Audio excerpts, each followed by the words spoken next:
Hi guys, my name is Angel Banks. Welcome back to my channel. Thank you so much for returning if you are a returning subscriber, and if you're not, don't forget to like, comment and subscribe. Is that what you were supposed to say? I don't know if that's what you're supposed to say. Welcome. This is my second video of the year, so clap it up, clap it up, clap it up for me for being consistent and coming back. So as promised, I'm back. It's a bit of a heavy subject to be my first video, but this has been the theme of my life recently. Grieving has been the thing that I have been going through. It's really important for me to talk about this and have the space to talk about it. So let's get comfortable.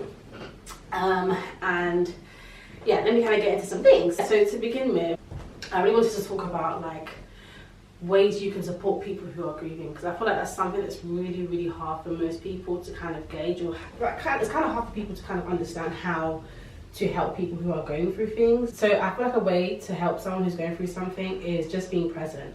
I feel like that is incredibly important and something that is very overlooked. I feel like people are sometimes they just don't know what to do, or they don't know how to approach the situation, because obviously it can be hard to navigate dealing with someone who's going through something. Like, understandable. Like, I understand that when I was in the height of my grief, it was probably very hard to be there for me, because you just don't know what to say. You don't want to say the wrong thing, you don't want to do the wrong thing, you don't want to trigger someone. And I feel like a word of advice for people who are dealing with someone who's going through something right now is just to be present. If that means going to their house uninvited, just pulling up at their house, only do this with people who actually want you to be there. Don't just be pulling up at people's houses. There needs to be some kind of report there before you do that. That's number one. Bringing food, bringing like cases of water, cooking something for them, something simple like some rice and chicken, buying them their favorite snacks, bringing them fruit. Just that first like 2 weeks after someone has passed away is like the hardest time, because you're just in a place where you don't even know what you're doing, you don't even know who you are. Like, you're just like a shell of yourself. So I feel like things that you might think are like second nature to someone, like brushing their teeth, washing themselves, taking care of their self and their hygiene, people are not going to be doing these things when they're grieving. They're not going to be looking after themselves, they're not going to be feeding themselves, they're not going to be taking care of their hygiene. So being that person who kind of reminds them or helps them or does it for them is more than enough. You don't need to know what to say or what to do in these times. They don't even know what to say or do in these times. But being present is like the number one thing. It's an incredibly isolating time, and it's a time where you feel like no one understands.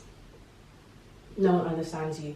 So even if you feel like you don't know what to do, which is valid, just be there for them. My situation was insane, and I can't even imagine how people would even think to support me or how to be there for me, because I can imagine it's incredibly hard. So I know that these things worked for me, so this is why I'm giving this kind of advice. So I think the next thing you could do is suggest things that they could do to help themselves. Buy them a journal, because journaling is like one of the most transformative things. Journaling has changed my life.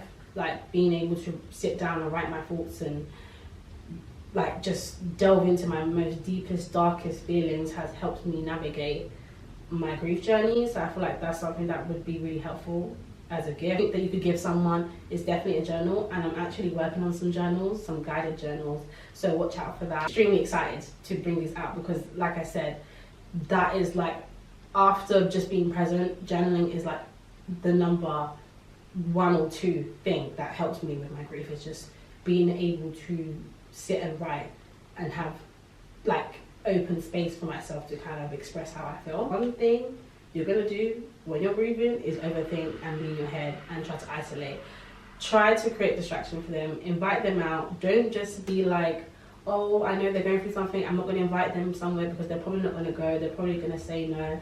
I think that's like another thing that I used to like notice a lot, that people wouldn't really invite me places because they would think that I'd be too sad to go or that I wouldn't want to go. But even if I say no, at least give me the opportunity to say no and to decline. Because again, that shows your friend that you're considering them And again, when you're going through something traumatic or grief, it's incredibly isolating, and you don't want to feel like you're being further isolated by your friends. It's important to invite them to things, ask them to go out, even if they keep saying no. Keep asking them, because it will mean so much to them, I'm telling you. What else is there, Angel? Art is another thing that has helped me tremendously. If you can see, like, these are some paintings that I done. Not everyone is creative, but if you are a creative person, if this person is a creative person, take them to an art class. Find something that they can do that's creative, because I feel like that's another thing that helped me so much, is just being able to create things and using the paint as my emotion, as a way to express how I feel, and just to create something to show that I'm very capable. I really want to show my paintings.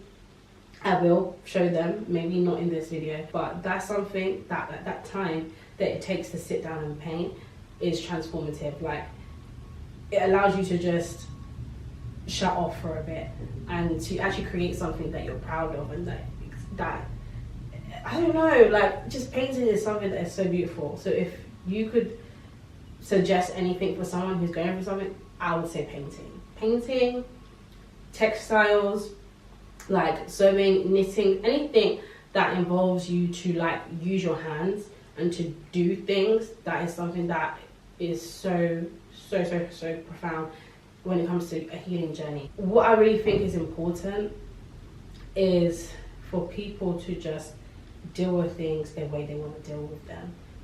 Please do not tell people who are going through something that the person who passed away would not want them to be sad.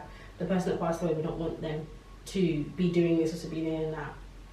Like, I feel like that's the most like cliche thing you can say to somebody, because you're almost invalidating their experience and you're almost invalidating their emotions. Like, people are going to do what they want to do. People are going to grieve how they want to grieve. If that person is drinking a lot or smoking a lot or doing whatever they want to do, they're going to just have to go through that and come out the other side themselves. You need to really give people the space to actually feel the things that they're feeling and encourage them to maybe crash out a little. Sometimes you just need to kind of just let loose and just do what you want to do, and obviously be mindful and support people who are obviously who are being excessive or excessively drinking or excessively smoking or excessively doing things that could be harmful to them. Just let them have it for a bit. Not too much, but just let them have it.